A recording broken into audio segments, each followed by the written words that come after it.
La destrucción, cada año, de decenas de millones de hombres, de mujeres y de chicos por el hambre constituye el escándalo de nuestro siglo. Cada 5 segundos, un chico de menos de 10 años se muere de hambre, en un planeta que, sin embargo, rebosa de riquezas. En su estado actual, en efecto, la agricultura mundial podría alimentar sin problemas a 12.000 millones de seres humanos, casi 2 veces la población actual, así que no es una fatalidad. Un chico que se muere de hambre es un chico asesinado.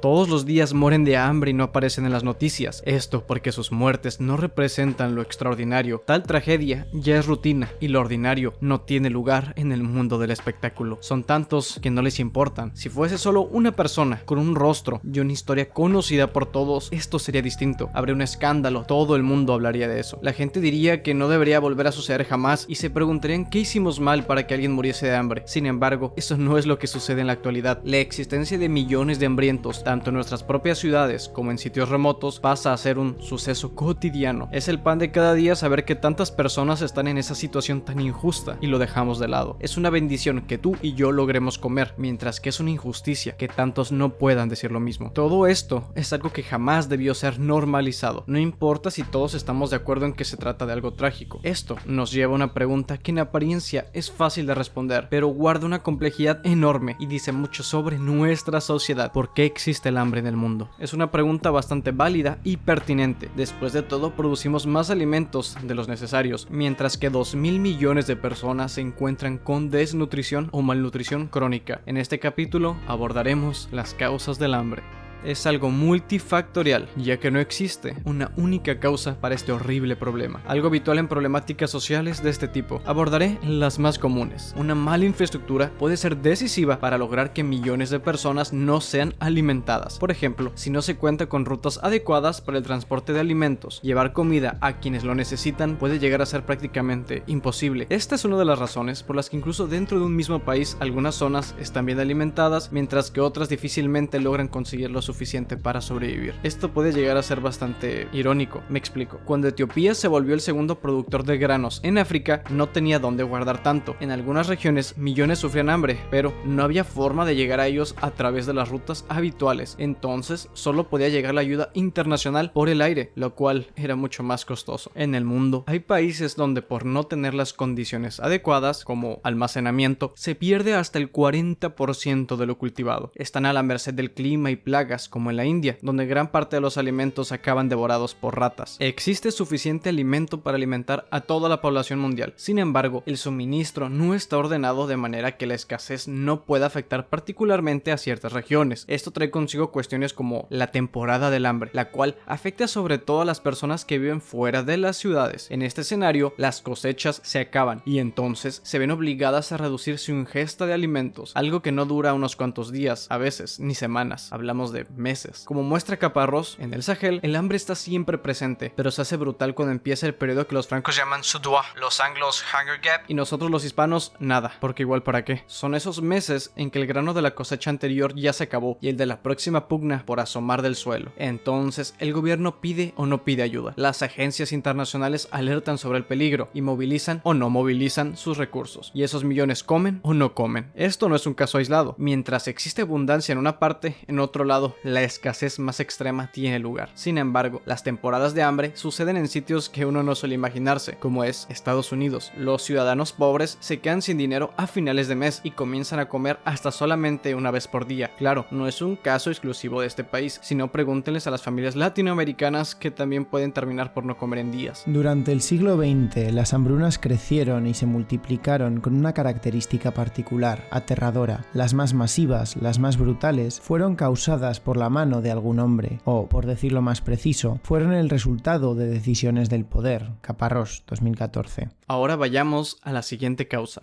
El hambre es causa y efecto de conflictos. De acuerdo a Action Against Hunger, solamente los conflictos en 2020 llevaron a 99.1 millones de personas al hambre. Esta es una de las razones principales por las que el suministro de alimentos se ve detenido en ciertas regiones. La UNICEF sostiene que los principales efectos son: la inseguridad alimentaria aumenta durante los conflictos. ¿Por qué? porque la población, que muy a menudo practica la agricultura de subsistencia, no puede cultivar. Además, es habitual que la inflación se dispare y el precio de los alimentos se vuelve inalcanzable para las familias. La guerra destroza los sistemas de agua y saneamiento, esenciales para evitar diarreas y enfermedades que impiden que los niños asimilen los nutrientes de los pocos alimentos que pueden comer. Muchos centros de salud quedan inutilizados, por lo que los niños no pueden recibir la atención médica que necesitan para tratar la desnutrición. Además, los conflictos dificultan la entrega de ayuda humanitaria, tan necesaria para luchar contra las hambrunas. Los motivos detrás de un conflicto son variados: una revolución, un golpe de estado, una disputa territorial, la existencia de señores de la guerra, peleas entre grupos étnicos, tensiones por creencias religiosas, etc. Centrarse en esto no están los propósitos de este capítulo. Lo que importa aquí es que si las personas que se encuentran en una zona de conflicto ya sufrían por la situación, también tendrán que sufrir más hambre. La inestabilidad política va de la mano con lo anteriormente mencionado, pero puede ir más allá, como instituciones incapaces de combatir la desnutrición, conflicto de intereses entre distintos sectores políticos y hasta corrupción. Personas en el poder que, al recibir ayuda internacional, deciden quedarse con el dinero, evitando que la ayuda llegue a las personas que tanto lo necesitan. En el anterior capítulo mencioné brevemente que el cambio climático sumirá millones más en el hambre y la pobreza. Esto ya está pasando. Hay una correlación entre ser un país pobre, propenso a sequías y desnutrición infantil, aunque la falta de cosechas no solo afecta a los niños, sino a cualquiera que dependa de los alimentos cultivados por pequeños agricultores. Claro, esto los incluye también a ellos mismos. La sequía también está relacionada con esto. Si no hay agua potable, condiciones como la cólera y diarrea comienzan a afectar a las personas. Al no tener forma de reponer el daño, terminan sufriendo de por vida o muriendo. Aproximadamente más de 1.420 millones de personas se encuentran en zonas con estrés hídrico y altamente vulnerables ante la falta de agua. ¿Cómo van a regar sus cultivos? La pregunta es tristemente obvia. Difícilmente lo harán. Aquí emerge una situación irónica. Mientras unos se quedan sin agua para cultivar, otros, gracias al cambio climático, pierden sus cosechas por las inundaciones. Los países pobres son en la mayoría de casos los que menos han contribuido al cambio climático. No obstante, son los que terminan recibiendo con más dureza las consecuencias. Durante siglos, las hambrunas no tenían solución. Sucedían cuando una sequía, una inundación, una guerra, una peste terminaban con las reservas de una región. Los más ricos, por supuesto, siempre tenían algo que comer, pero para el resto no quedaba realmente nada. Caparrós, 2014. Otra inestabilidad que es causa del hambre es la laboral. Esto es más común en países con ingresos altos. Quedarse sin trabajo o conseguir uno que no paga lo suficiente lleva a la gente a comer pésimo o no comer. La siguiente causa es polémica para aquellos que confían ciegamente en el mercado: la inestabilidad en los precios. Como lo vimos en capítulos anteriores, millones de personas viven con menos de $2 diarios, ingreso que gastan sobre todo en comida. Normalmente pueden conseguir algo de alimento, pero cuando los precios de estos suben, la vida se pone mucho más difícil. La FAO señala que los precios elevados provocan un incremento de millones de personas pasando hambre. Sí, el aumento de precios provoca hambre, pero ¿qué hay detrás de eso? Ahí se encuentra para muchos el corazón mismo de la crisis alimentaria. La volatilidad en los precios es el verdadero problema. No es casualidad que cuando la avaricia del hombre lo llevó a especular con el precio de los alimentos, esto se haya disparado. Solo entre 2005 y 2008 la comida se volvió un 80% más costosa. Cuando hubo un auge en la especulación,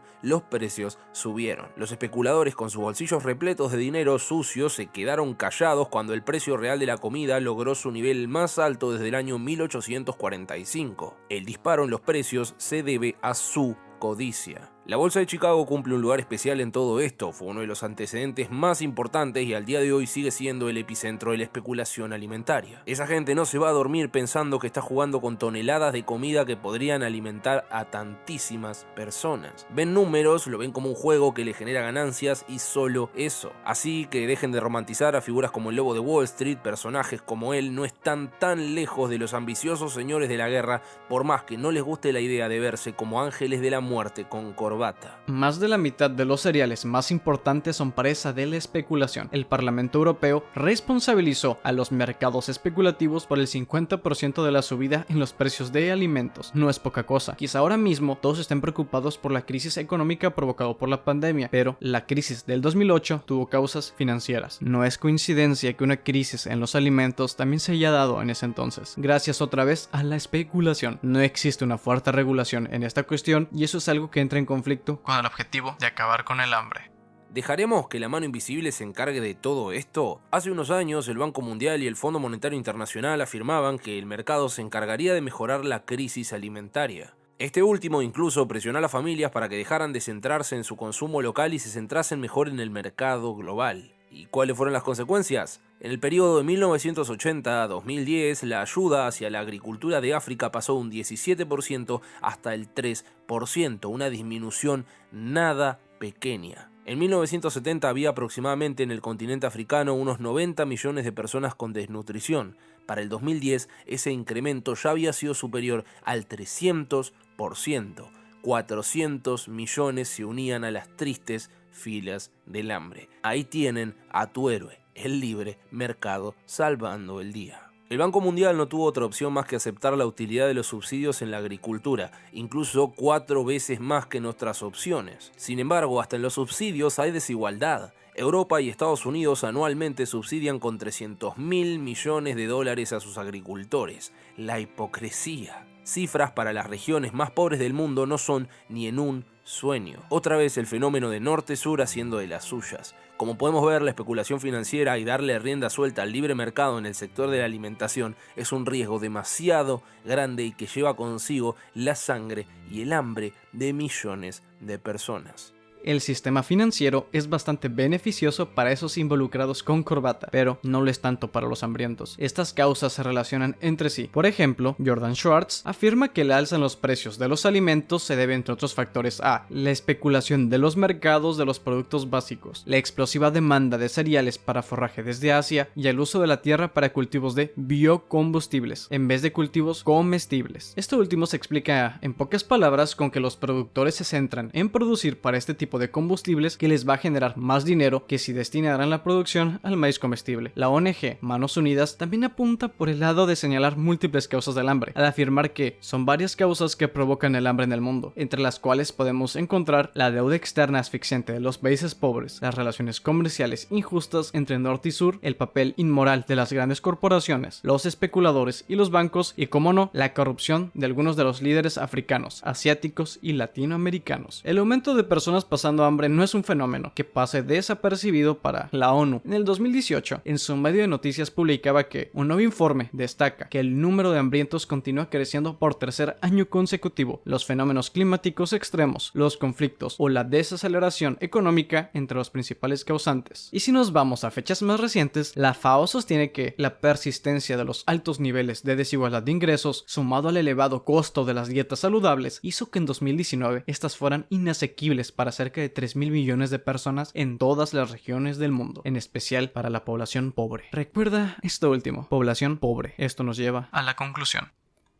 Al final, la principal causa del hambre en el mundo es la pobreza, pues tal condición pone a las personas en un fuerte estado de vulnerabilidad. Esto es algo que apunta a Amartya Sen, pues las hambrunas no son resultado de no haber comida en el mundo, sino de la falta de dinero que tienen para comprarla las personas pobres. Su mayor contribución en lo que se refiere al estudio del hambre fue precisamente mostrar que el problema no está en el suministro de alimentos o en la producción, sino en el acceso, específicamente en la justicia de la situación, lo cual no solo aplica en países pobres, pues la pobreza también está presente en los países ricos. Claro, la situación del país sí es determinante para muchos. Algo irónico, a la vez que trágico, es que los agricultores en los países no desarrollados pertenecen a los grupos de personas que más pasan hambre en el mundo. También son de los más vulnerables a las consecuencias del cambio climático y externalidades negativas como sequías. Asimismo, año con año, millones de hectáreas de superficie arable quedan inutilizadas. Como hemos visto a lo largo de este trabajo, el hambre en el mundo está muy relacionada con una diversidad de factores políticos, sociales, financieros, económicos y hasta climáticos. Tenemos a grandes corporaciones que pueden hasta influir en quién come y bajo qué condiciones, pues tienen demasiado poder de mercado. Conflictos bélicos que dejan a las personas en una situación donde les es todavía más difícil conseguir alimentos, el cambio climático empeorando la situación y un largo etcétera. En este documental se buscó abarcar la mayor cantidad de causas y las más importantes. Muchas causas, pero la falta de comida no es una de ellas. Actualmente producimos más comida de la necesaria y sin embargo el hambre sigue allá afuera. La causa principal del hambre es la pobreza. La gente rica no sufre esto. Si hoy tienes dinero, tu familia y tú podrán comer. Si no, no comerán. Punto. Hay muchas injusticias en este mundo. Que millones sufran de hambre allá afuera es una de las más crueles. Tomando en cuenta su fuerte relación con la pobreza, esperemos que no se cumplan las siguientes palabras. Siempre habrá pobres en la tierra, dice el Deuteronomio 15:11.